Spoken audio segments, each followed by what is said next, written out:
এতদিন ওমর অন ফায়ারকে নিয়ে উল্টাপাল্টা কথা বলছে অপু ভাই এবং ফারাবি।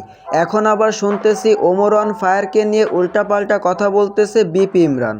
কিন্তু কি বলতেছে এবং কেন বলতেছে? এদিকে আবার মালয়েশিয়া প্রবাসী জায়েদকে গ্রেপ্তার করেছে পুলিশ, কিন্তু কেন?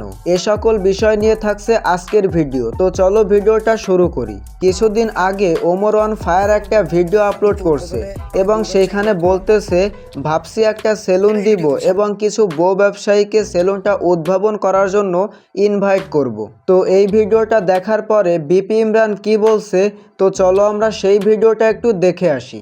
তোর আব্বার একটা ব্র্যান্ড আছে, এটা হচ্ছে হেয়ার সলিউশন। আমি হচ্ছে তোর বড় আব্বা, এটা হচ্ছে তোর ছোট আব্বা, এটা তোর আম্মা। এটি মিলা আমরা একটা জেন্টস পাল্লা দিতেছি। নিজের এত পণ্ডিত মনে করিস না, ব্র্যান্ড তো ব্র্যান্ডই হয়। পারলে আমাদের পিছনে না লেগে আমাদেরকে নিয়ে আলোচনা না কইরা যায়া অনেক মসজিদে যায় দেখ, ইমাম সাহেবদের বেতন 4,000 5,000, ওদের বেতন কেমনে বাড়ানো যায় ওই চেষ্টা কর। আমাদেরকে আমাদের মতো করতে দে। তো গাইস, এই ভিডিওটা দেখার পরে আপনার কি মনে হয় অবশ্যই কমেন্টস করে বলে যাবেন। আমার মনে হয় ওমর অন ফায়ার যদি তার ভিডিওর মধ্যে এদেরকে খোঁচা মেরে কথা না বলে তাহলে আর এই ঝামেলাগুলো হয় না। তার দোকান থেকে নাকি আমি মোবাইল তারপর টাকা কিছু চুরি করে নিয়ে আসছে, যেটা ভাই সম্পূর্ণই একদম ভুল কথা।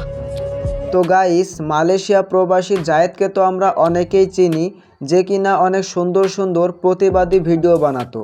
হঠাৎ করে একটা ভিডিওর মধ্যে এসে সে বলতেছে তাকে নাকি তার মালিক মোবাইল চুরির অপবাদ দিয়ে পুলিশের কাছে ধরিয়ে দিছে।